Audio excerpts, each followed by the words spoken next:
thing that we discussed earlier is the incredible insight that comes in from the Harris poll. So, Page Society, very well known for its insight.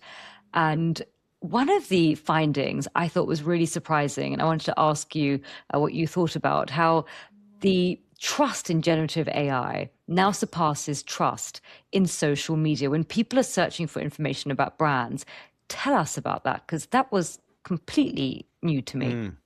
Yeah, that was a surprise to so many in our Mm. survey this year that when you look at where consumers go for information, um, you didn't used to think about generative AI, but when you look at what fastest growing source of trusted information, people are going to generative AI, things like where you actually have to go search for the information. Hmm. And now generative AI search engines, about 50% of consumers across Wow. markets, talking 14 major markets, 50% trust AI versus only 49% in general trust social media. Facebook, 44%, Instagram, 45%. So there is a shift going on. Something, if it's not in people's media mix, then you need to change it up. Gosh, and when you talk about these generative AI, you're talking about, ChatGPT, Perplexity, Claude, Gemini. That's really, really quite extraordinary. It really is. It is, and it varies according to market too. Oh. And so not every country trusts AI or uses AI to search up Hmm. information about companies in the same way. And so some countries have much less trust in AI. So if you're a global brand, you need to definitely be aware of that and adjust things accordingly. So like in the UK, like where you are, Mm. it's not trusted. So Oh, we don't search trust anyone engine, here. word of mouth, right? Going directly to consumer ratings and all of that are trusted much more. So when you look at the top 10 information sources, AI in the UK is not popping up. But then you go Mm. to other countries like China and you look at some of the other developing markets, which I found extremely interesting, that the countries where confidence in business is highest, Yeah. those are the countries that are ranking going directly to dedicated generative AI tools within their top seven. So you look at Saudi Arabia is the Hmm. seventh most used place where you would go look for information. UAE, the sixth. India, the sixth. Mm. Brazil, the fifth most used media source. So when you are working on global brands, and you're Hmm. trying to reach people in different markets, your strategy needs to vary. And a lot of people need to think about that. Take me through that. So, what does a brand do, especially if it's a global brand? If someone prompts AI with my company name, and let's say the answer is wrong or outdated, which happens all the time, and we've seen that through Or Wikipedia even worse, not there.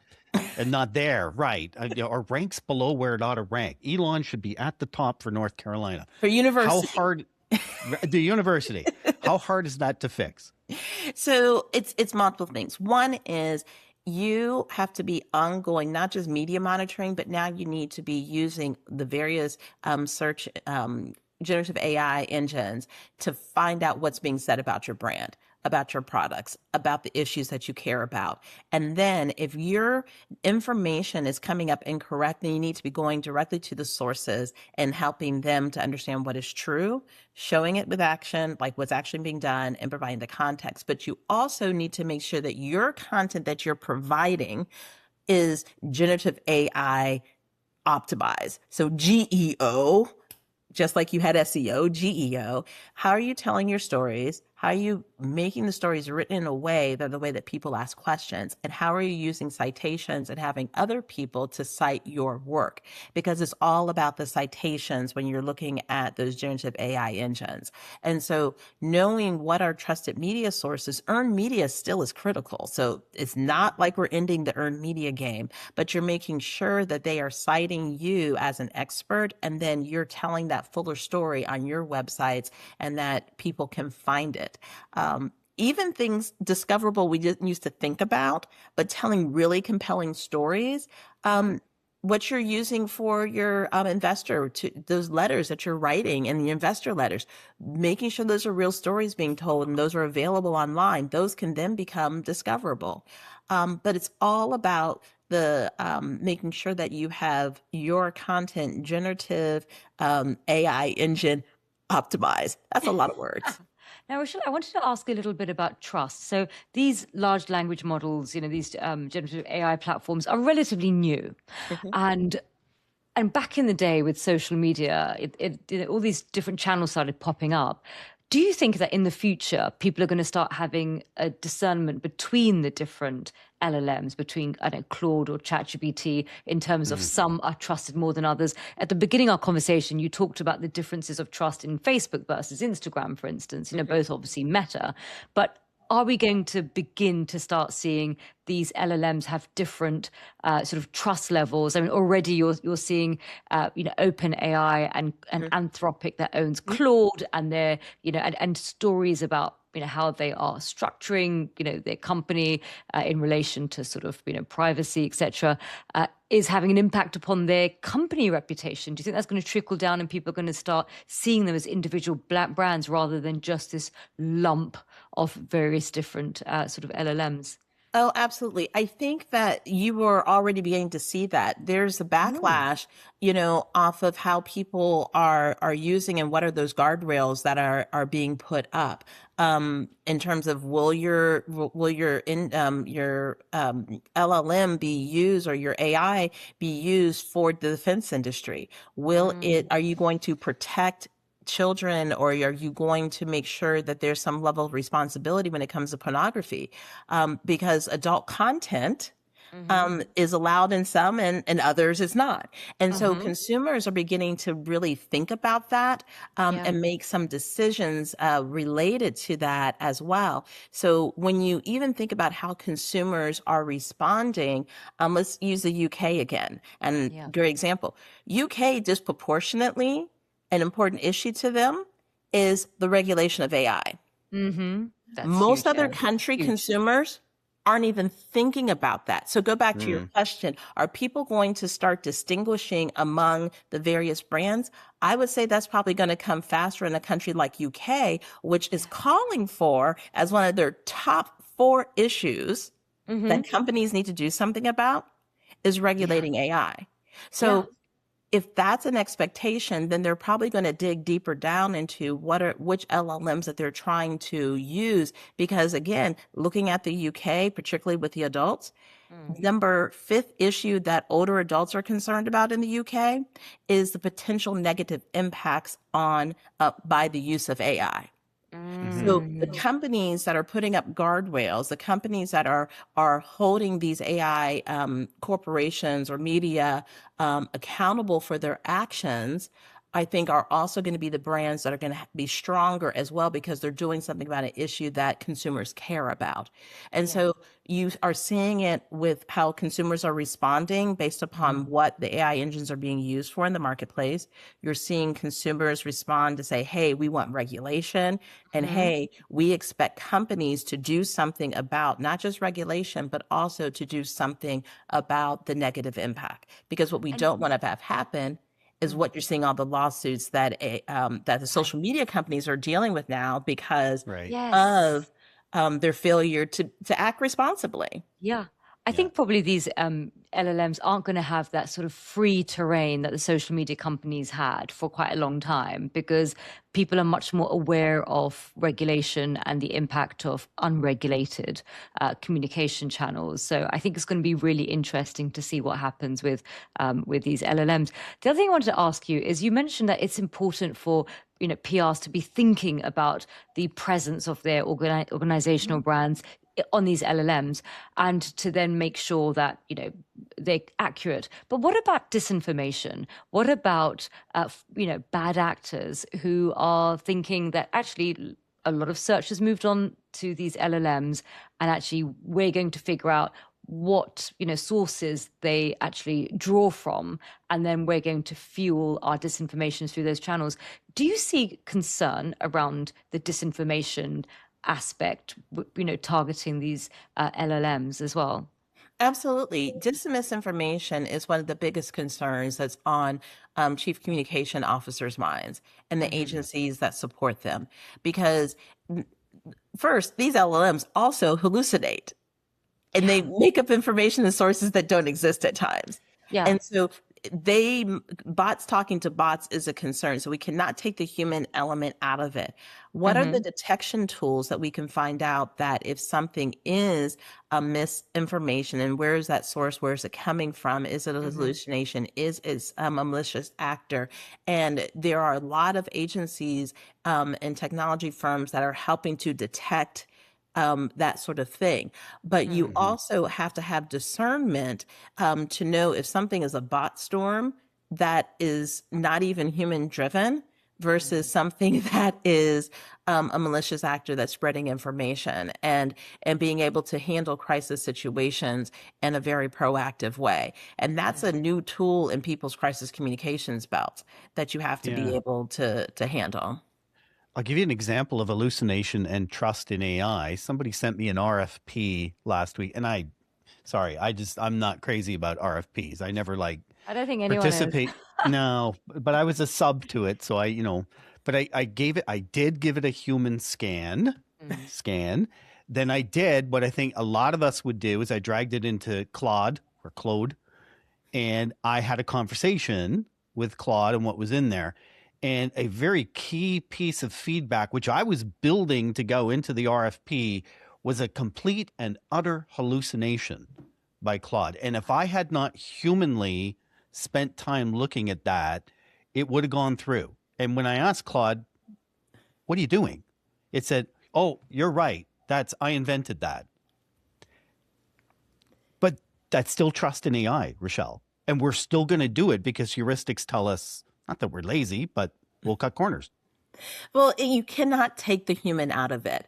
One of the things that Paige has been doing is a partnership with Scriptorium. It's a think tank out of Europe and founded by actually two of our Paige members. And we're looking at what are those risks that are involved with having agentic teams, Hmm. and how do you also communicate with agentic stakeholder groups? And you cannot take the human element out of that. We did an experiment at our spring seminar that just happened in New York City back in March, and we created an agentic team, and we're like, how would you handle this case? And it was interesting. Sometimes our agentic agents worked with us. Hmm. Sometimes they provided really bad information. But if we were not experienced comms leaders with information from that sector, they could take us off in a really bad direction. So experience remains critical for a chief communications officer or in understanding that sector. So you cannot substitute AI for experience because your experience, Doug, knew, Hmm. Pod, you're doing something. But someone who is Mm. inexperienced and has no background knowledge wouldn't know to correct or to question. And so there is an obligation for us as comms leaders to make sure that we reinforce the critical thinking skills, that we reinforce the experience that brings to the table so that we can detect, we can find information that might be misleading and wrong and knowing how to fact check. That's one that, so, I'm coming from higher ed before I became to this role. My God, what is totally important now for these future generations is teaching those skills, those fact checking skills, making sure that there's some critical reasoning skills that go on. And we've got to push that all the way down through K Hmm. through 12 to get the youngest, students involved Yeah. and having those critical thinking skills.